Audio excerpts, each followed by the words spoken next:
So one of the common questions that we often get from parents of children with autism is, can you help my child with various social skills?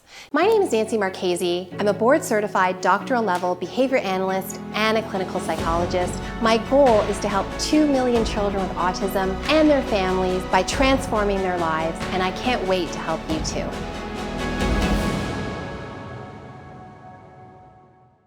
Now, depending on where your child's at, there are some that are quite obvious that lead to success in terms of developing friendships. Specific play skills or specific ways to develop conversations or interacting, turn taking, all sorts of different skills under that social skills umbrella that will help your child form friendships. There is one area that I urge you to consider also looking at, and that is what we call the hidden curriculum.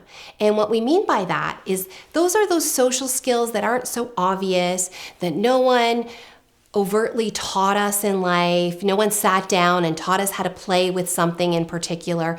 It's things that we pick up typically by virtue of just being in the natural environment. Sometimes with children with autism, they miss out on those subtle little things that are part of the hidden curriculum that can impact their social development.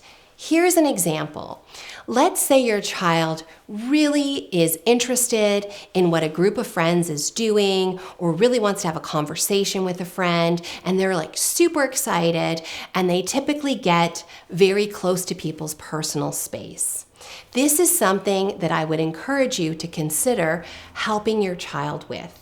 What do I mean by that? Teaching them those hidden curriculum skills. That is, teaching them about personal space.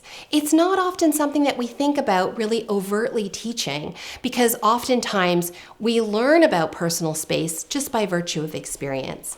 But for some kids with autism, they need that extra explicit teaching and support to learn that sometimes if you get really close to other people, it can be a little uncomfortable, it can be a little tricky for your friends, and they might not like it.